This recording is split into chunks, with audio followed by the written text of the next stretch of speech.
Scott, I have a lot of folks that I've talked to that want to be authors in the cybersecurity space. And I know that you have been fortunate enough to self-publish and author a number of books to date.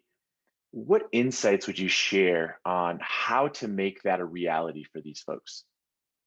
Well, I think for writing a book, one thing that I learned, and again, just to give you my background, I always focused in the tech space. Math and science, literature, spelling, writing was not my strength. I was not a writer. I had to learn how to write, and it really just took discipline. A couple things people encouraged me right up out of the gate. They said, if you have a good story to tell and good information that's researched, that's the basis for a good book. So surround it by stories that people can relate to. Maybe it's how you grew up and how you dealt with the technology or the problems that allows it the audience to then connect with you. And that's really important. And make sure that's throughout your whole book. Weave it in throughout your book. So again, people want to read it, and then they have actionable items that they can actually take away. Another tip that for anybody that's thinking about writing, do it. Why? It becomes your business card. I never understood that. I was working with a publicist, and she says, Scott, you got to write a book. You got to write a book. And everybody else is saying, write a book. Okay. I write a book. Guess what? Your book now becomes your new business card. So if you're going to get onto a podcast, a great show like this, or a radio show or a TV show, you could send somebody the book in advance. They probably won't read the whole thing cover to cover. Don't be insulted, but they make a connection with you, and they may pull out little pieces of it, and they kind of understand you, your writing style, your background, your level of tech that you understand or don't understand. So it's a really effective way to do that and get in the doors and opens up opportunities.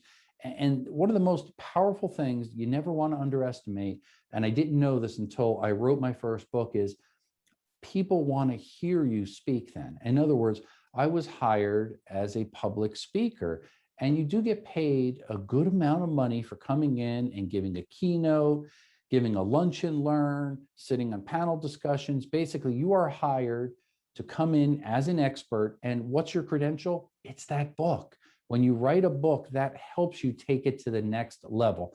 Does it mean I'm smarter than the next guy that didn't write a book when it comes to selecting a speaker? Probably not, but it gets you in the door and gives you the chance that maybe that other guy's not going to get because he didn't take the time and work through the discipline of a book. The other piece of advice is once you write a book, you kind of get addicted, and it gets easier and easier each time.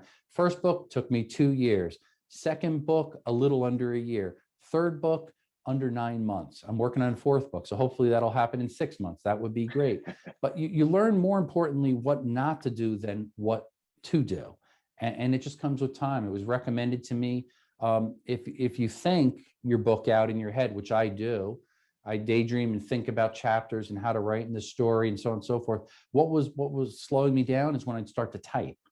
You can only type so fast, but your mind's thinking 3 times quicker. So what you do is you do speech to text. When I'm in the car commuting, going a long distance, I just talk and record it all. And then you take that speech to text. Next thing you know, you got a pretty good chapter that you now can go in, edit, spell check, cut and paste and manipulate so it flows better.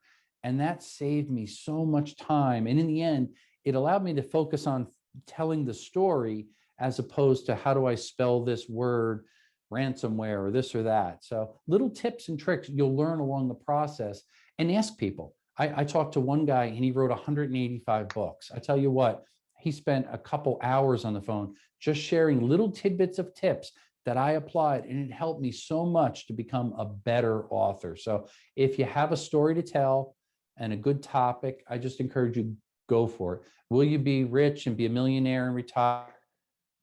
Probably not, but that's probably not a good reason to write a book. You want to be able to share a story, educate, and inspire people. If that's your goal, you're going to love it. It's worth it. You heard it here. Thank you so much.